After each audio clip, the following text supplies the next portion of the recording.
Waalaikumsalam warahmatullahi wabarakatuh. Al-Fatihah.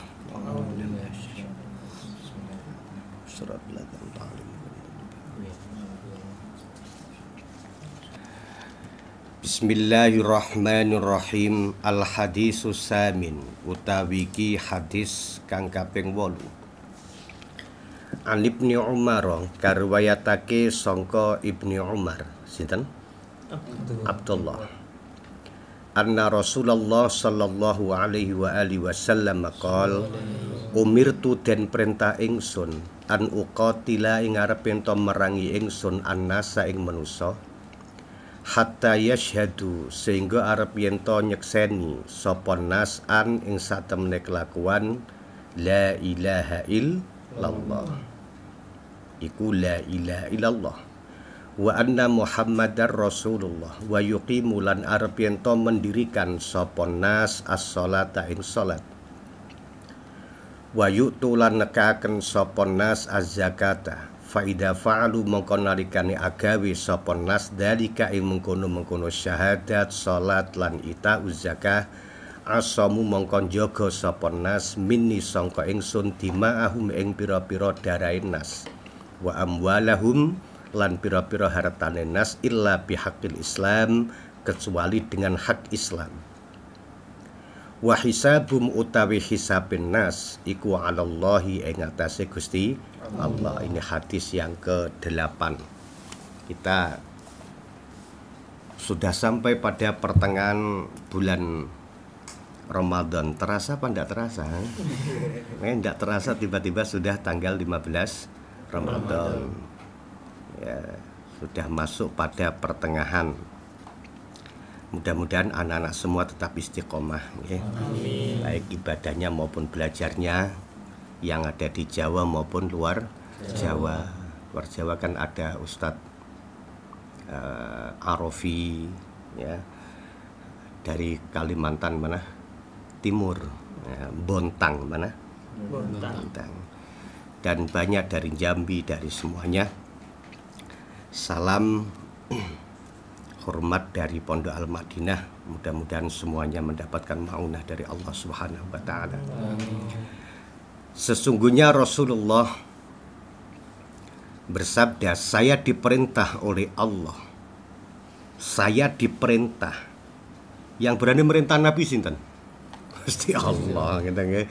Berarti saya diperintah untuk memerangi manusia sampai mereka membaca syahadat, mengikrarkan la ilaha illallah Muhammad Rasulullah, mendirikan salat, kemudian mengeluarkan zakat. Kalau mereka melakukan ini semua, maka terjaga dari saya darah-darah mereka, harta-harta mereka kecuali dengan hak Islam. Ini secara zahir. Makanya ditambah wa hisabum 'alallah, adapun hisabnya itu terserah Gusti Allah. Karena nahnu nahkumu bil dhawahir wallahu yahkumu bil bawatin au bis sarair. Kita menghukumi yang tampak, yang zahir, sementara Allah adalah menghukumi yang batin. Asalkan dia bersyahadat, mendirikan salat, kemudian mengeluarkan zakat. Di sini tidak disinggung tentang puasa dan haji. Karena orang tidak berpuasa tidak diperangi, tetapi dia ditahan kemudian dipaksa untuk puasa. Kemudian haji juga tidak masuk karena haji itu wajibnya alat tarohi. Artinya tergantung juga, tidak harus lekas dan seketika, tapi menunggu kepada inistata'ta ilahi sabila, kan begitu. Kalau dia mampu untuk mengerjakannya. Nah, sekarang hadis diriwayatkan oleh Ibnu Umar ini, saya diperintah oleh Allah memerangi manusia. Artinya bahwa ini dalam situasi perang. Dalam situasi apa? Perang. Maka kalau kita lihat sejarah peradaban itu selalu berkaitan dengan perang. Makanya Ibnu Khaldun, bapak sosiolog dunia, mengatakan qiwamud daulah, tegaknya kekuasaan itu adalah dengan as-saif wal qalam, dengan pedang dan pulpen. Apa maksudnya? Apa pulpen ditekno? Tegaknya bisaif berarti dengan senjata. Wal qalam berarti dengan pena, artinya mewakili kaum intelektual. Tegaknya negara itu dengan keamanan yang kuat, ya, tentaranya kuat, kemudian kaum intelektualnya banyak. Gengsi dari keduanya itu tergantung pada situasinya. Kalau dalam situasi perang, gengsi seorang jenderal itu melebihi profesor doktor atau rektor. Tapi dalam situasi aman itu gengsi al-qalam, gengsinya pulpen itu mengalahkan pedang. Dalam situasi perang, gengsinya pedang itu mengalahkan perang. Tapi dua-duanya itu dibutuhkan demi tegaknya sebuah negara. Makanya ketika Mbah Hasyim Asy'ari ya, mengundang konsul dari seluruh Jawa dan Madura untuk berkumpul karena Inggris datang ditunggangi oleh VOC ya, Verenigde of Indische Compagnie itu. Kalau ini terjadi maka orang Islam tidak akan bisa melakukan apa-apa. Jadi asas atau pondasi dari jihad yang dilakukan oleh Mbah Hasyim dan para masyayikh itu adalah bukan semata-mata hanya tegaknya negara, tapi juga tegaknya Islam. Karena Indonesia ini termasuk al-walayatul islamiyah. Karena dilihat dari mayoritas penduduknya beragama Islam. Walaupun ada yang menyebut bukan termasuk ad-daulah al-islamiyah. Karena apa? Karena dustur atau undang-undangnya kan tidak menggunakan Islam ansih. Tetapi nilai-nilai universal dari agama itu yang kemudian dimasukkan di dalam undang-undang dasar dan juga asas Pancasila. Makanya di sini mempertahankan NKRI berarti menegakkan izul Islam wal muslimin, karena mayoritas penduduknya adalah muslim. Kalau situasinya perang, orang tidak akan bisa menjalankan perintah agama dengan baik. Seperti kalau di Syria atau di Yaman hari-hari ini ketika perang, bagaimana orang ngaji nggak bisa, kumpul-kumpul untuk dzikir juga tidak bisa karena faktor keamanan. Makanya Umar bin Khattab pernah mengeluarkan satu keputusan yang kontroversial dalam satu perang yang ditaklukkan adalah daerah yang sangat subur. Harta ghanimah tidak dibagi. Kenapa? Kalau dibagi mereka sibuk menjadi petani. Kalau mereka sibuk dalam pertanian, maka kekuatan persenjataan atau tentara itu menjadi berkurang. Kalau berkurang nanti akan kalah. Kalau kalah nanti tanahnya menjadi milik mereka lagi. Kan begitu. Ya. Makanya di sini dalam konteks jihad ya, di masa Nabi kan istilahnya begini, ada ghazwah, ada sariyah gitu ya. Kalau ghazwah itu perang yang langsung dipimpin oleh Rasulullah. Kalau sariyah itu perang yang tidak dipimpin langsung oleh Rasulullah. Maka Imam Al-Waqidi dalam kitab Al-Maghazi itu menyebutkan ghazwah di masa Nabi itu pernah terjadi 27 kali. Tapi menurut Muhammad Ziyarah dalam kitab Ad-Dirasah fi Tarikhil Islam itu menyebutkan tidak lebih dari 23. Kalau syariah itu banyak ya. Imam Al-Waqidi mencatat dalam Al-Maghazi itu mencapai 47 kali syariah. Kalau ghazwah berapa tadi?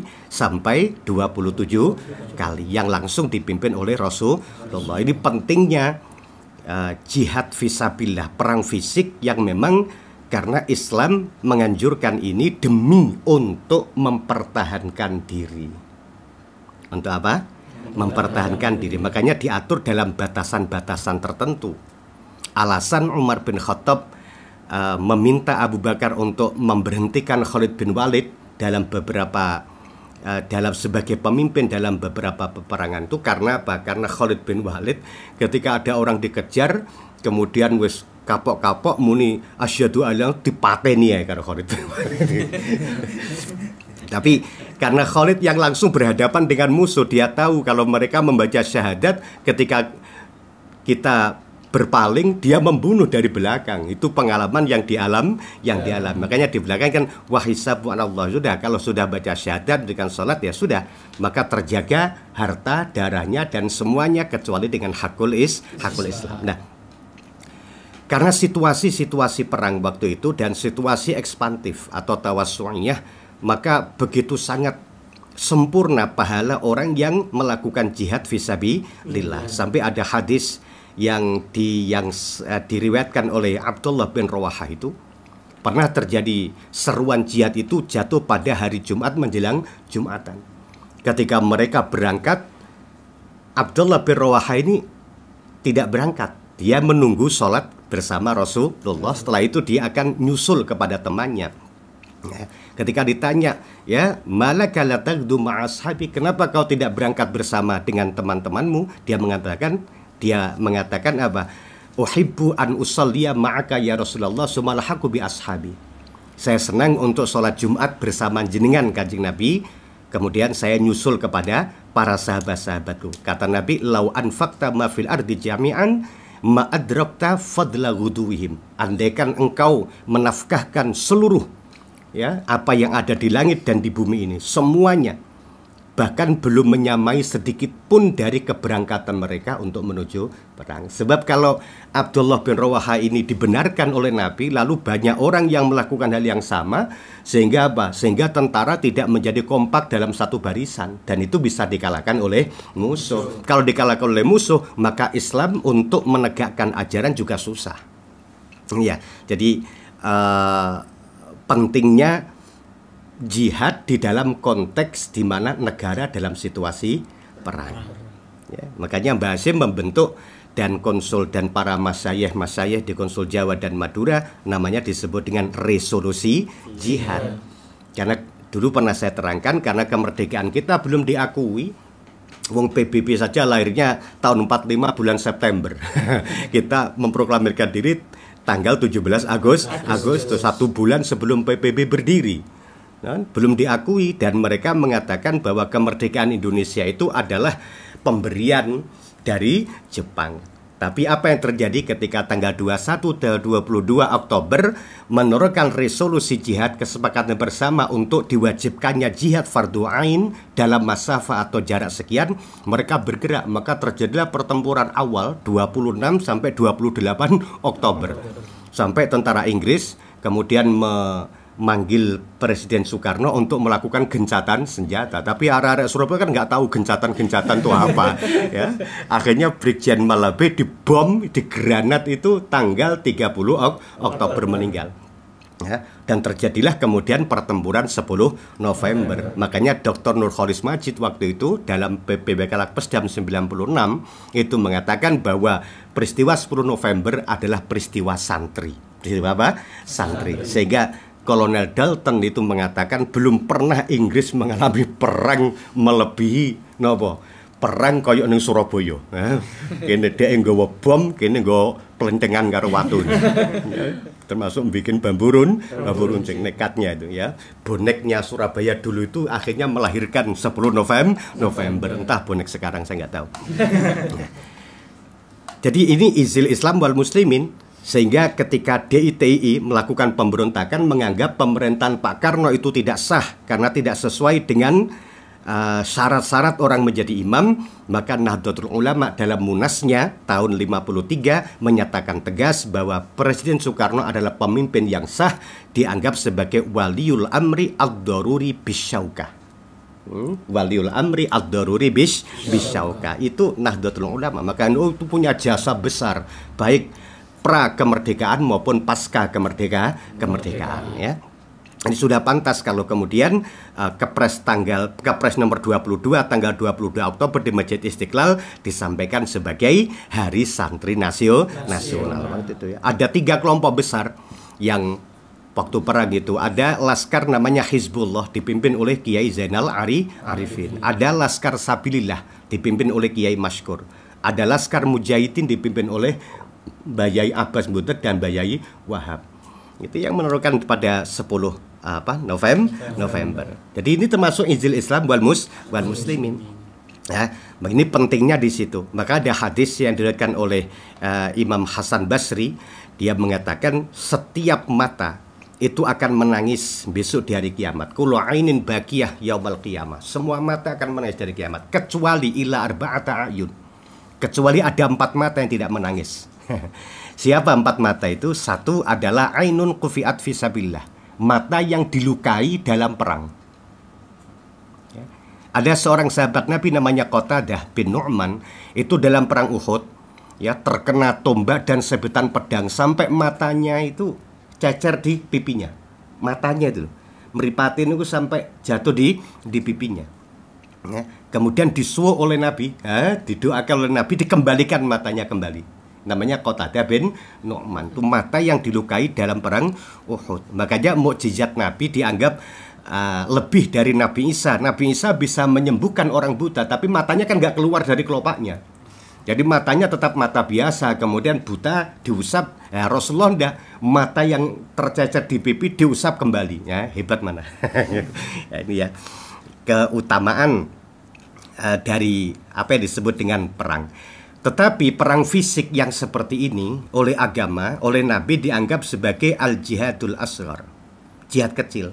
Karena di sana ada al-jihadul akbar, jihad besar itu melawan hawa nafsu. Sebab jihad asghar, perang fisik itu kalau tidak diniatkan dengan baik, itu akan menjadi kacau semua. Ya. Ada seorang yang bernama Qazban di masa Rasulullah Shallallahu Alaihi Wasallam, itu orangnya gagah, ya, dan kalau tempur itu selalu di barisan terdepan. Ya. Sampai sahabat-sahabat memuji di hadapan Nabi, ya Rasulullah, Qazban itu sahabat jenengan yang tidak takut dengan musuh. Ya. Dia menerjang mengobrak-ngabrik musuh, ya, tidak mempedulikan lukanya. Ketika Nabi diceritakan seperti biasanya wajah Nabi berseri-seri, tapi dalam hal ini Nabi wajahnya terlihat tidak suka. Nabi mengatakan huwa finnar, dia di neraka.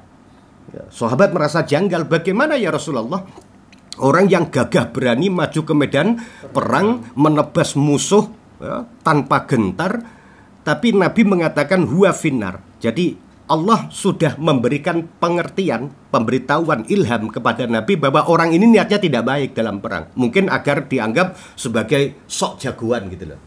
Ya, kenapa? Biar dianggap wah pahlawan saya. Itu tujuannya seperti itu mungkin. Nah, dalam satu peperangan Qazman itu terluka parah. Ya, kemudian dia mati. Sahabat yang mendengar berita ini sowan kepada Nabi mengatakan, ya Rasulullah, ar-rajul alladzi qultahu bi annahu min ahlin nar qad qutila fi hadhil ghazwah.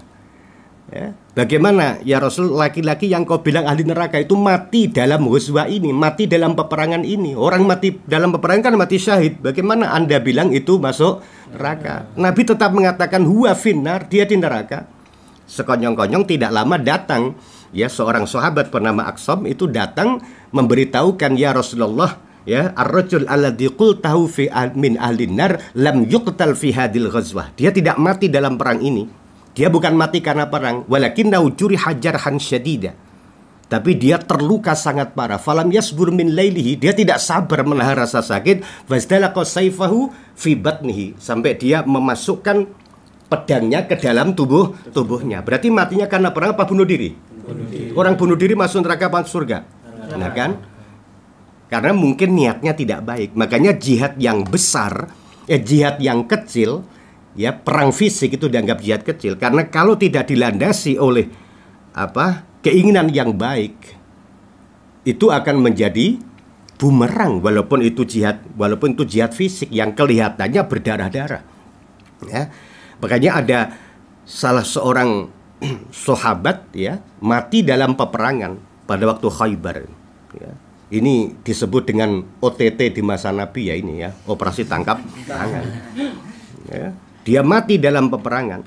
Tapi ketika Rasul mendatanginya, kemudian Rasul pergi.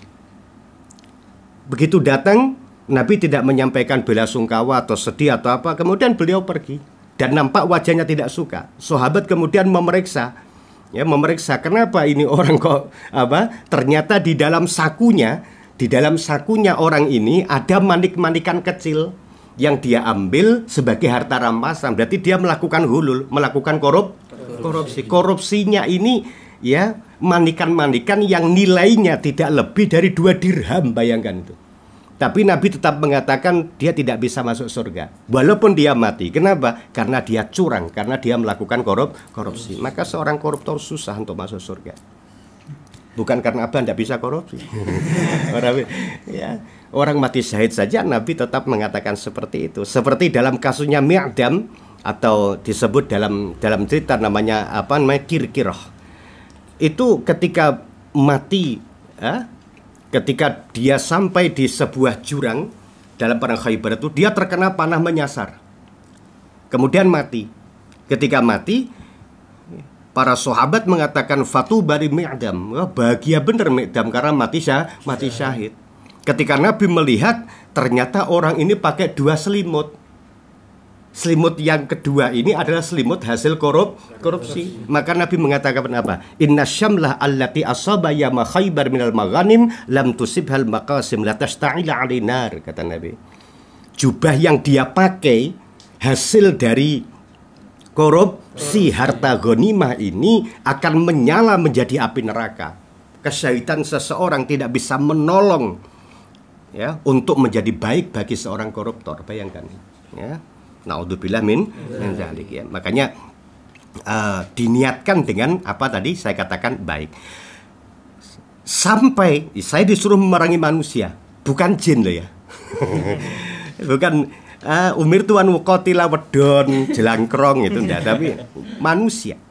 Manusia bukan jin. Walaupun jin itu kan dulu sudah kita membahas panjang lebar tentang masalah apa? Masalah jin. Ada jin yang masuk Islam ketika Rasulullah sholat subuh membaca surat Ar-Rahman, ya, jin ini dan ulama-ulama jin, ya, majelis ulama jinnya itu ya, mengatakan kan umek itu ketika Nabi sholat membaca Ar-Rahman, mereka itu tertarik, ada yang gini umek, kemudian mengatakan sohin diam semua diam, dengarkan bacaan ini. Ya, maka kemudian lahirlah surat namanya Al-Jin, ya, qul uhiya ilayya anna ustama'a nafaru minal jinni faqalu inna sami'na qur'anan ajaba. Itu jin yang masuk Islam. Makanya saya katakan dulu jin yang masuk Islam, ada jin yang kafir namanya disebut dengan iblis. Ya, adapun setan itu merupakan sifat, ia bisa datang dari siapa saja gitu ya. Nah, dari penggoda. Nah, kita tapi tidak usah takut pada jin, karena dalam diri kita itu ada jin kan, namanya disebut dengan jin qarin. Itu hadis riwayat Imam Muslim. Ma minkum min ahadin, tidak ada seorang pun dari kalian illa waqad wakkala alaihi qarinahu, ya, minal jinni wa qarinahu minal malaikah. Setiap manusia terlahir itu disertai dengan 2 qarin. Satu qarin dari bangsa jin, kemudian qarin dari bangsa malaikat. Wa iyyaka ya Rasulullah, dengan gengoten na'am wa iyyaya. Begitu juga saya, ya, illa annallaha a'anani fa aslama fala ya'muruni illa bi khair. Hanya saja Allah membantu saya mengalahkan ini, sehingga apapun yang diperintah untuk saya adalah sebuah greget pada kebaikan-kebaikan. Ya, kalau kita siapa yang jamin itu ya. Jadi kita ada korin, ya, makanya Nabi mengatakan kalau ada anak kecil, bayi, itu jangan dibiarkan sendiri. Ya, walaupun dia tidur, harus ada teman atau gimana. Ini bagi Bunyai Khoridah yang punya cucu. Ini baru punya cucu ya. Ya. Mudah-mudahan menjadi anak yang soleh, cucunya laki-laki, cucu pertama ya. Seneng. Sebenarnya apa nanti putu ya seneng ya. Ini karena apa? Karena akan diganggu oleh jin kalau tidak kuat, ya, namanya umusibyan. Itu jenis dari jin. Jadi jin tuh macam-macam. Ada jin tuh namanya tibir. Itu orang yang gampang emosional, orang yang temperamen, gampang muring-muringan. Itu berarti yang menonjol jin apa namanya tibir. Kalau terlintas dalam benakmu ingin melakukan sebuah dosa, misalnya pengen angen-angen, wah enak yo pacaran gitu ya, wah enak yo malam mingguan melaku kalau itu ngalung, itu namanya jin yang menggoda, namanya jin akwar. Jadi jin kero. Iku nak didudono ora ono pacaran belayu kabeh. Jadi ketika ada orang laki-laki dan perempuan pacaran, di sana itu ada jin akwar, jin kero dari perempuan itu ketemu dengan jin kero dari laki-laki, ya. Maka orang pacaran disebut dengan jin kero. Jin apa? Ada namanya, kalau ada jin namanya jin laknis atau laknais, itu yang menggoda orang wudhu itu dan sholat. Orang wudu kadang wudu terus was-wasan gitu. Nawai, wudu. Ya Allah ya nawai. Nah kan ada orang sholat Allah. Ya, yang menimbulkan was-was di hati itu namanya jin laknis. Ya, ada macam-macam, nggih. Ada jin yang namanya dasim. Jin dasim ini senengane ndadekno wongku gampang lesu dadi mangan. Akan wong bar mangan sek ngemil, berarti wah ini sedang digoda oleh jin namanya jin siapa? Jin dasin, ya. Ada jin namanya al-angkut, itu jinnya bisa menyerupai manusia. Kalau dalam ajaran Yakobus, ya kan ada kitab orang Kristen nama Alkitab, ya. Itu ada jin namanya daimun. Kalau daimun itu jinnya bisa menyerupai suara orang. Makanya ada orang yang kejinan itu ngomong suara itu kalau dalam Kristen disebut ini kemasukan jin daimun. Jadi orang Kristen percaya juga sama jin, ya. Orang Islam tok, ya. Makanya kita berlindung kepada Allah kan minal jinnati wan nas, ya. Ada macam-macam. Terus sampean mbok kambing hitam kan. Kenapa kamu melakukan dosa? Wah, ngapunten mboten kula jin niku. Ya, kita bisa mengalahkan itu karena itu kan nafsu. Maka bulan Ramadan ini kan saya katakan momentum untuk melawan hawa nafsu. Karena nafsu tidak main-main. Allah membikin itu sampai sumpah berapa kali? 11 kali. Ya, kalau Allah sumpah tentang anatomi manusia aja cuma 3 kali 4 kali. Watin, wazaitun, waturi sinin, wahadal baladil amin. 4 kali Allah sumpah. Yang disebutkan Allah apa? Laqad khalaqnal insana fi ahsani. Tapi dalam soal nafsu ini Allah sumpah berapa kali? 11 kali, sumpah terbanyak itu. Itu statement, andaikan Allah tidak sumpah saja kita percaya, tapi Allah sumpah sampai 11 kali. Wasyamsi waduha, demi matahari dan waktu duha. Wasyamsi waduha, wal qamari idza tala, 3 kali. Ya. Wal napa mana? Wasyamsi waduhaha wal qamari idza talaha wan nahari idza jallaha wal laili idza yaghshaha was samai wa ma banaha wal ardi wa ma tahaha wa nafsi wa ma sawaha. 11 kali Allah sumpah. Falhamha fujuraha wa taqwaha. Apa yang disumpahkan Allah? Qad aflaha man zakkaha wa qad khaba man dassaha. Ini yang disumpahkan Allah. Qad aflaha man zakka, sungguh bahagia orang yang membersihkan nafsunya. Wa qad khaba man dassaha, dan sungguh menyesal orang yang apa? Mengotori nafsu, mengotori jiwanya. Itu sumpah berapa kali?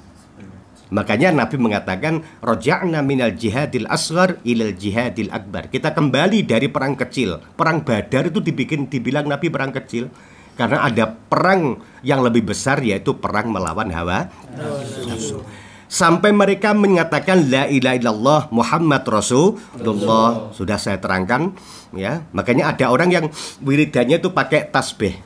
Kamu pakai tasbih apa tas kresek? Ini sama-sama tasnya ini, ya.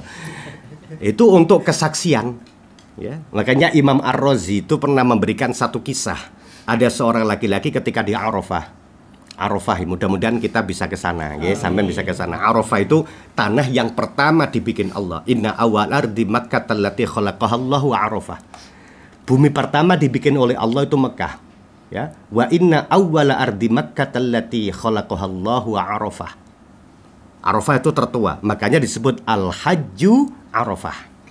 Ai mu'dhamu arkanil haji, rukun haji yang terbesar adalah wukuf di Arafah. Itu tanah yang ada orang yang di Arafah itu karena dia merasa banyak dosa, dia ambil batu. Ada yang mengatakan 7 sama dengan 9. Dia mengatakan, ya ayyatul ahjar, wahai batu, isyhadi, saksikan. Ya, saya membaca la ilaha illallah Muhammadur Rasulullah. Ya. Kemudian ada seorang wali, ya, bermimpi bahwa orang ini, bukan wali, dia malam harinya bermimpi bahwa kiamat ini sudah berdiri tegak. Ya, kiamat sudah berdiri tegak. Insya Allah kiamat masih lama lah, jangan percaya dengan ini, ya. Masih lama dalam ukuran kita, ya. Dalam ukuran apa? Kita. Kalau masa dekat sudah dekat, zaman Nabi saja sudah dibilang kiamat dekat. Gini apa nggih? Masih ada adzan, masih ada ini, banyak orang sholat, masih banyak orang yang mondok, berarti kiamat masih lama. Nah, ketika mati kiamat itu berdiri, dia dimasukkan ke neraka, dalam hisabnya masuk neraka. Tapi ketika mau dimasukkan neraka, ternyata tertutup oleh batu besar. Dimasukkan ke pintu yang satu, batu besar. Mau ke pintu manapun sah itu, karena karcisnya sudah ada orang ini. Mau neraka jahim, mau sa'ir, mau hutomah, mau janam, itu pintunya dimasukin, tertutup semuanya. Akhirnya malaikat matur, Gusti lah lawangnya kok tutupan terus ngeten, rokoknya tak lebokno tutupan. Ya. Kemudian pergilah kau ke sana, itu menuju ke pintu surga. Setelah sampai di pintu surga, ternyata pintu surga terbuka karena ada kata la ilaha illallah. Nah, maka harapan kita menjadi saksi. Bisa nggak batu? Bisa. Ya, apa saja bisa kau jadikan saksi. Termasuk dalam kitab Hayatul Hayawan Al-Kubro itu diceritakan ada seorang perampok, ada seorang pengawal raja ya. Pengawal raja ini masuk ke warung bersama dengan rajanya. Masuk di warung, rajanya pesan manuk doro loro, burung dara itu kawit biyen wis ana, warung geber wis ana ngono. Malah lele sing durung ana gitu. Doro loro. Nah, ketika burung dara itu dimasak, disuguhkan, ajudan raja ini tertawa. Tertawa apa? Guyu. Ditanya, kenapa kamu tertawa dengan burung dara ini? Anu raja, saya ingat dulu ketika saya masih muda, saya pernah membunuh orang, kafilah saya merampok. Ketika mau saya bunuh, orangnya bilang gini, wahai burung dara, pas kebetulan ada burung dara 2. Orangnya bilang gini, raja, wahai burung dara, saksikan bahwa saya dianiaya oleh orang ini. Maka saya tertawa. Kenapa? Masa ada burung dara menyaksikan pembunuhan? Dia tertawa. Maka raja seketika itu langsung mengatakan apa? Algojo, bunuh dia. Kenapa? Dia mengaku sendiri bahwa dia pernah membunuh. Berarti burung dara 2 ini menyaksikan pembunuhannya dia kan? Manuk doro iso, watu ya iso. Nah, sampai kemudian dengan zakat, kalau sudah melakukan ini maka terhindar dariku, ya. Tapi kalau tidak melakukan kan harus bayar jizyah. Kalau melakukan maka dia harus memenuhi kewajiban-kewajiban Islam dan dia terjaga kecuali hakul Islam. Hakul Islam apa? Ya kalau mencuri dipotong, kalau dia membunuh dibunuh, kan begitu. Kalau dia berbuat itu aturannya dalam hakul Islam. Adapun hisabnya itu apa kata Gusti Allah. Al-Fatihah.